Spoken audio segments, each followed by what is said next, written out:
ഹോശേയ പ്രവാചകൻ്റെ പുസ്തകം 5-ാമത്തെ അധ്യായം അതിൻ്റെ 15-ാമത്തെ വാക്യത്തിൽ നാം ഇങ്ങനെ വായിക്കുന്നു. അവർ കുറ്റം ഏറ്റുപറഞ്ഞ് എൻ്റെ മുഖം അന്വേഷിക്കുവോളം ഞാൻ മടങ്ങിപ്പോയി എൻ്റെ സ്ഥാനത്തിരിക്കും. കഷ്ടതയിൽ അവർ എന്നെ ജാഗ്രതയോടെ അന്വേഷിക്കും എന്ന് കാണുന്നു. പ്രിയ ദൈവമക്കളെ, ഇവിടെ ദൈവം പറയാണ് കുറ്റം ഏറ്റുപറഞ്ഞ് എന്നെ അന്വേഷിക്കുന്നിടത്തോളം കാലം എന്ന്.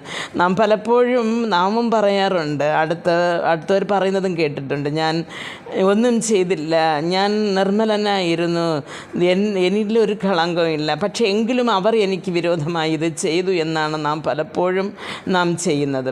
പക്ഷേ ബൈബിളിലെ വചനം പറയുന്നു, നീതിമാൻ ഒരുത്തനുമില്ല, എല്ലാവരും ഒരുപോലെ ദൈവതേജസ് വിട്ടുമാറി എന്ന് കാണുന്നു. പ്രിയ ദൈവമക്കളെ, നമ്മുടെ ജീവിതത്തിൽ വരുന്ന ചില ചെറിയ കുറ്റങ്ങൾ കാണുമ്പോൾ, നാം ദൈവസന്നിധിയിൽ വിട്ട് മാറിപ്പോകുന്നു എന്ന് കാണുമ്പോൾ, കർത്താവ് നമുക്ക് ചില ശിക്ഷകൾ തരാറുണ്ട്. അത് ബാലശിക്ഷ പോലെ അത് നമുക്ക് ചില വേദനകളായി മാറാറുണ്ട്. അപ്പോൾ നാം എപ്പോൾ അതിൽ നിന്ന് വിട്ടു തിരിഞ്ഞു വരുന്നോ അപ്പോഴാണ് ദൈവം നമുക്ക് ഒരു വിടുതൽ തരുന്നത് എന്ന് പറയുന്നത്. അപ്പോൾ ഇവിടെ വചനം പറയുന്നത്, അവർ തങ്ങളുടെ കുറ്റങ്ങളെ ഏറ്റുപറയുവോളം ഞാൻ എൻ്റെ സ്ഥാനത്തിൽ മടങ്ങിപ്പോകും. അവർ എൻ്റെ മുഖം കരുത്തായിട്ട് അവർ അന്വേഷിക്കുമ്പോൾ ഞാൻ മടങ്ങി വന്നവർക്ക് ഉത്തരമരളും എന്ന്. ഹോശേയ പ്രവാചകന്റെ പുസ്തകം 6-ാമത്തെ അധ്യായം 1-ാമത്തെ വാക്യത്തിൽ നാം ഇങ്ങനെ കാണുന്നു. വരുവിൻ, നാം യഹോവയുടെ അടുക്കലേക്ക് ചെല്ലുക. അവൻ നമ്മെ കടിച്ച് കീറിയിരിക്കുന്നു, അവൻ സൗഖ്യമാക്കും. അവൻ നമ്മെ അടിച്ചിരിക്കുന്നു, അവൻ മുറിവ് കെട്ടും എന്ന്.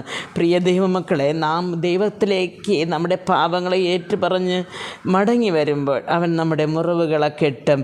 അവൻ നമ്മുടെ മനസ്സിലെ മുറിവുകളെ മുറിവെന്ന് പറയുമ്പോൾ കത്തി കൊണ്ട് നമ്മുടെ ശരീരത്തിൽ ഏർപ്പെടുന്ന മുറിവല്ല, നമ്മുടെ മാനസികമായി നാം അനുഭവിക്കുന്ന വേദനകൾ, നമ്മുടെ മുറിപ്പാടുകൾ, നമ്മുടെ കണ്ണുനീരുകൾ എല്ലാം മാറ്റുവാൻ ദൈവം ശക്തനാണ്. അത് ഒന്ന് മാത്രം നാം ചെയ്യണം.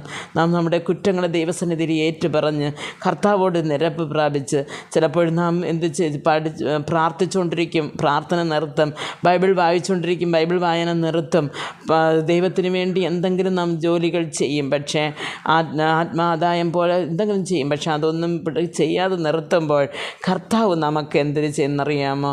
അതൊരു ദൈവസന്നിധി ഒരു കുറ്റമായിരിക്കും. ദൈവം നമുക്കതൊരു ബാലശിക്ഷ നൽകും. നാം എവിടെ നിന്ന് തവറിപ്പോയി, അല്ലെങ്കിൽ എവിടെ നിന്നാണ് ദൈവമുഖം അന്വേഷിക്കാൻ നാം മാറിയെന്ന് നാം നമ്മെ തന്നെ ഉണർന്ന് മടങ്ങി കർത്താവിലേക്ക് വരുമ്പോൾ കർത്താവ് നമുക്ക് വിടുതൽ തരികയും ചെയ്യും, നാം അതിൽ നിന്ന് രക്ഷപ്പെടുകയും ചെയ്യും. ദൈവം മുറിവുണ്ടാക്കിയാലും മുറിവ് കെട്ടുന്ന ഒരു ദൈവമാണ്.